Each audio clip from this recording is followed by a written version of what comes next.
All right, day 2 of working on the shop. Trying to get that thing in order.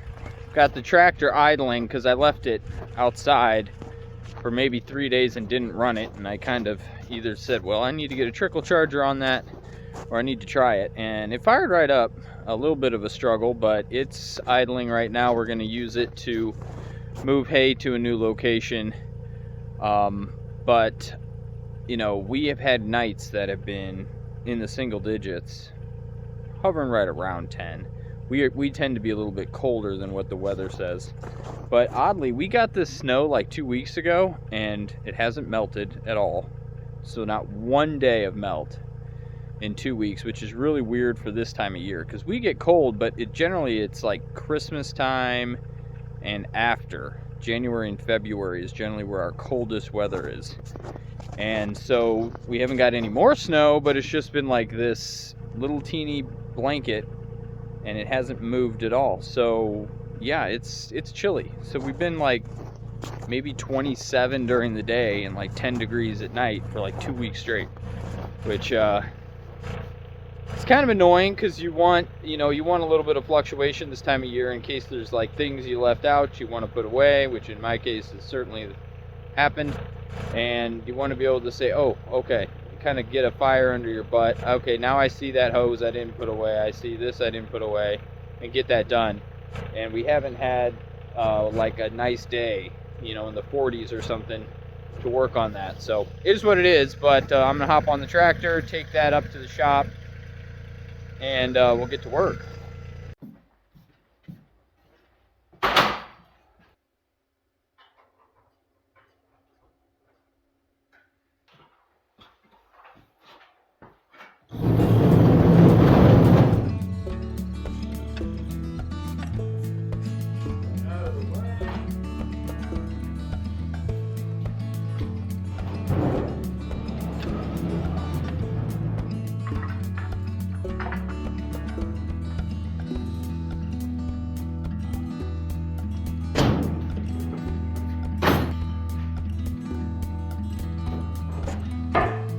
Coyotes are starting to make some noise. Neighbors' dogs are going crazy. Oh, look at that. Got a de-icer right here. Another one.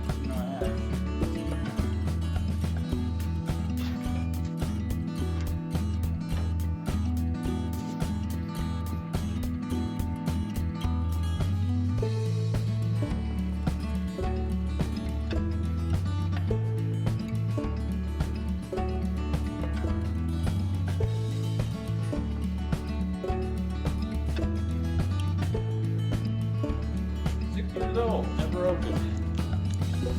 My woodworking, I've never gotten to. Garbage. Golf balls, that's like that. Oh, it's been at least 5 years since I played golf. Couple more. Golf clues in here.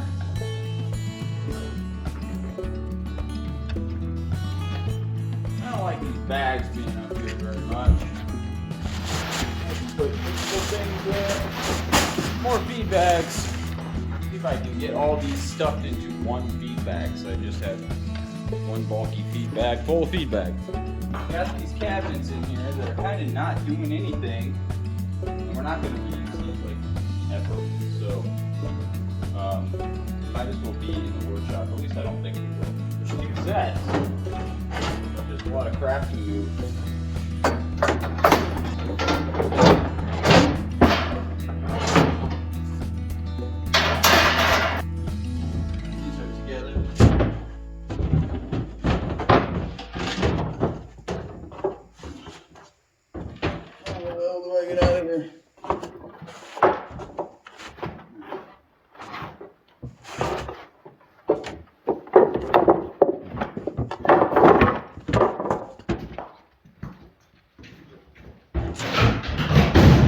I dropped them. They came apart. I thought they were together, but it's just these two little screws. So they obliterated on themselves, but I don't think they're broken. No, they're fine. All right, well, those will be good. I need to reposition the beehive stuff, and I need to put the concrete over there in that corner against the wall, because I think it'll fit perfectly behind the door instead of like right here. And I'm thinking this needs to be a tool wall, at least outdoor tools, shovels and saws and axes and all that stuff. So move the concrete first. Hey, this is supposed to go to the pigs. They can play basketball in the winter. These lids are as close to crap as they come. They never fit anything. Oh, garage sale saws. What up? $1 a piece. One thing I probably won't get to it this winter, but an ambition of mine is to take some steel wool and scrape the rust off, or the Dremel or something, and then coat these all in Rust-Oleum. And they still cut decent. I cut some lumber with them the other day, so I picked up like 8 of these. Hey man, I like old tools, especially when they're cheap. Oh, that could come in handy.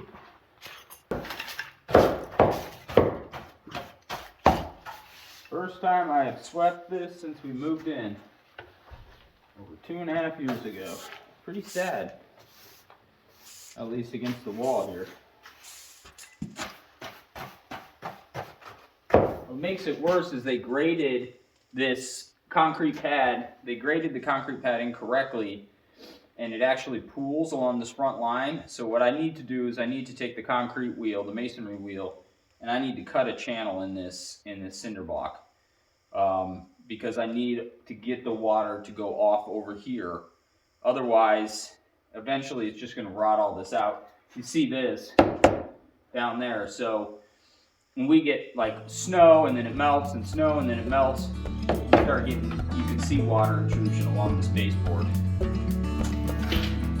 Oh,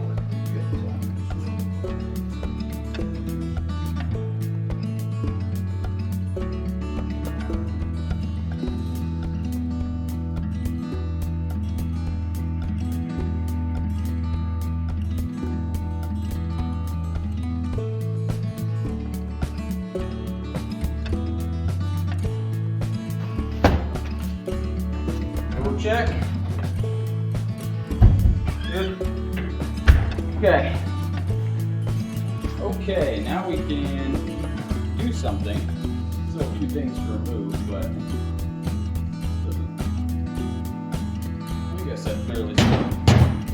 Let's get this off to the side for now. I don't know if I want to leave this here. Put it up here.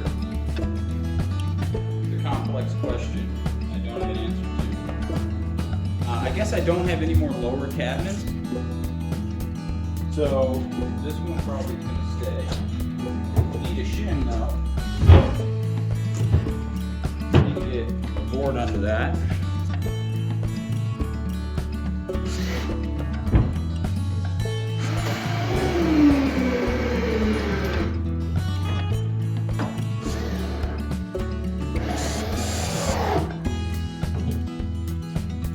That'll do fine. Okay.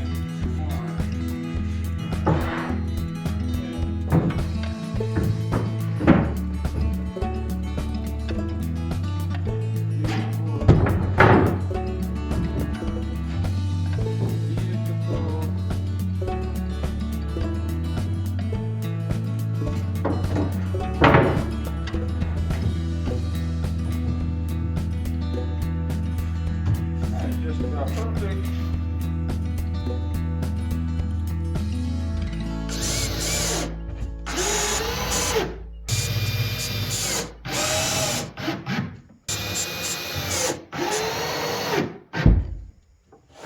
There we are. So I have a pegboard in the garage up at the house. I'm just kind of, I'm torn whether I want to like cut that up and put it back there, which would kind of be kind of dope, or I'll just cut up plywood, I guess, and I can just screw into that.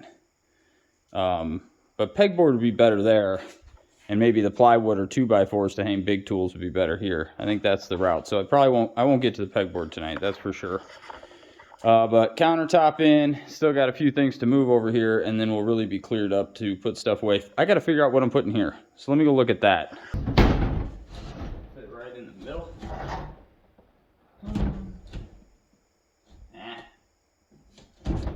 Don't love it. Don't love it.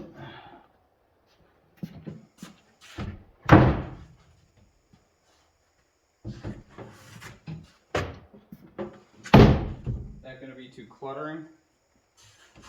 If I do that.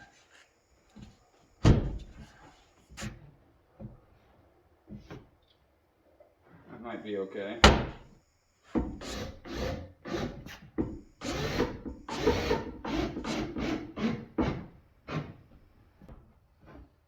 Not too bad, not too bad at all. Still don't have an answer for up here. Not one that's gonna look pretty anyway. Arg! I had that other cupboard though. Maybe I can put that over here if I have room. Maybe we'll just hold off on the other cupboard. I got this thing too. Oh, lordy, lordy. I don't know where I'm gonna put this thing. We'll wait for these two. These two we'll wait on until I have a clearer vision here.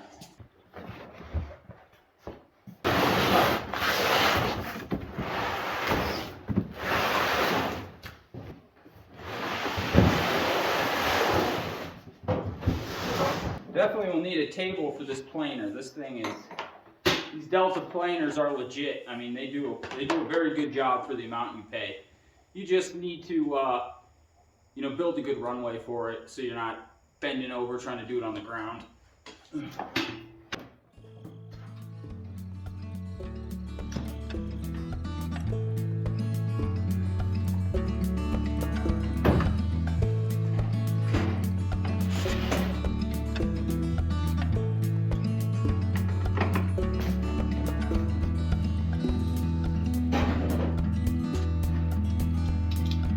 Garage sale hinges, nuts and bolts.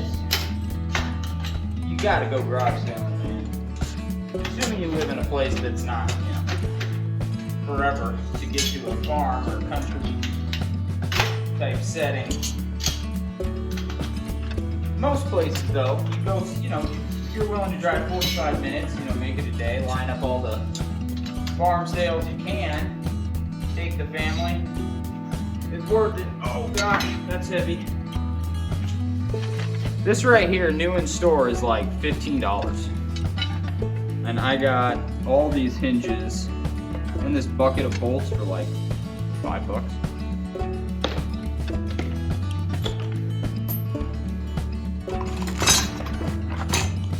Gotta have some snap ring pliers, man.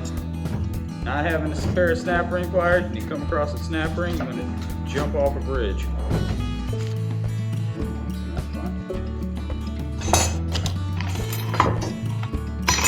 And sickle.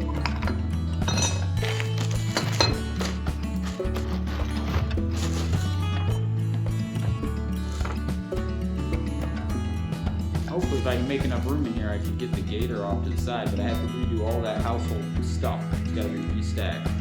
This big boy, big radial saw, and I don't know exactly what to do with it because I don't have a real workshop. Because you can't run a woodworking shop inside your shop that has personal belongings because you're just going to dust everything out, even if you have a good ventilation system. So, I don't know where we're going to I saw that at a garage sale. It was like $15 and it came with like 15 blades. So I couldn't beat the deal, but now I have no idea what to do with it. So that's okay. I guess I had dreams. Dreams of a woodworking shop, and then my body declined to participate with me. Alright. This is actually the stand for it. This is the stand for it now that I think about it. Yeah, it came with a stand. So I got these two old school beautiful saws.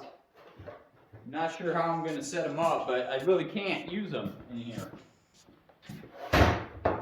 They're gonna have to go on ice until I build a covered area. So I need a sawmill, covered area, probably with these two next to it, right? Another covered area or an extension of that with this saw, and that means electrical, and there's a lot. It's a lot. How about that, huh? Look at that. We have a blank slate to work with and get our tools organized. The rest of my shop looks absolutely terrible. But you know what? I can go through over here and I can now, all the stuff that's just kind of cluttered together, I can take it and put it in a specific area. So it kind of had to work this way. Now everything needs to be hand put from over here into a good spot over here, and then we'll see what's left over. Obviously going to be things I probably won't use as much, so maybe we can find longer term storage for some of those items, or seasonal items, because I'm sure some of that is, sorry, it's cold out here, let's put it that way. Some of the items are absolutely going to be seasonal, so maybe just totes on top or totes on the shelf over there or something, and we can unclutter this whole thing. And one of the tables over here is actually a metal workbench, so I can kind of, the whole thing's made out of metal, so I can kind of pound and grind. Maybe I'll hook my grinder up to that table, and then where I'm standing now will be completely free and clear. We just have to figure out the configuration I want to put here. Obviously I have, those are fake drawers, which is kind of frustrating. It's where the sinks were, those two. These two are real. I have that drawer. But those are fake over there, so it's just, they had the sinks in there. This is from the bathroom we ripped out. And so obviously they aesthetics, they just put it up like that. Not very uncommon actually. But yeah, I mean, I'm stoked about it. So we got this wall clear. So that wall can now be set up to store all the outdoor shovels and rakes and whatnot, and wood processing things until I actually have a real wood shed workshop or something. And I can feel somewhat functional. So pretty stoked about that. You know, when you've been blessed with the ability to have all this stuff, I mean, you saw me move like a bunch of stuff and it's disorganized, but a lot of people would be super, super happy to have that. And when you have it and you let it get this disorganized, you know, it's really a sign that, hey, whatever you're doing, man, it's not working, because you can't be graced with the ability to have not only a shop, which, you know, a lot of people have shops, but there's a lot of people that don't. More people don't have shops that want shops than have shops. And so it's just, I have to have an attitude adjustment and be like a good steward of the things I do have, right? Because there's projects and ambitions and stuff we want to do here, but I need to get back to the basics of, okay, what do we have and what can we do here? Because if you unpack all the projects that we could accomplish without having to go buy much of anything, maybe a small piece here, a small part there, we could get a lot done without having to pour a bunch of money just based on what we already have on the property. And in order to do that and maximize the money I've already spent, my wife's already spent, we need to have an organized space so we can execute on that. And, you know, that's what I'm trying to do here. It was just kind of like a, how did it get this bad? I mean, we're concentrating on the house and the family lives in the house, and yes, that takes precedence. So I'm just kind of just taking stuff out of there, dumping it in here. But if I had more energy, it probably wouldn't have happened. But if I wasn't disorganized, it wouldn't have happened. So need to make that change, and hopefully this is the right step in doing that. So thank you again for coming along for part 2. Not a lot happening today, but you know, this is cool. It's cool to go up at the end of the day to the house and know that this is what you're going to come down to, and now you get to kind of be a little creative and get things organized, get things put away the way you want them, and have a functional workspace. So with that, talk to you again soon. Bye.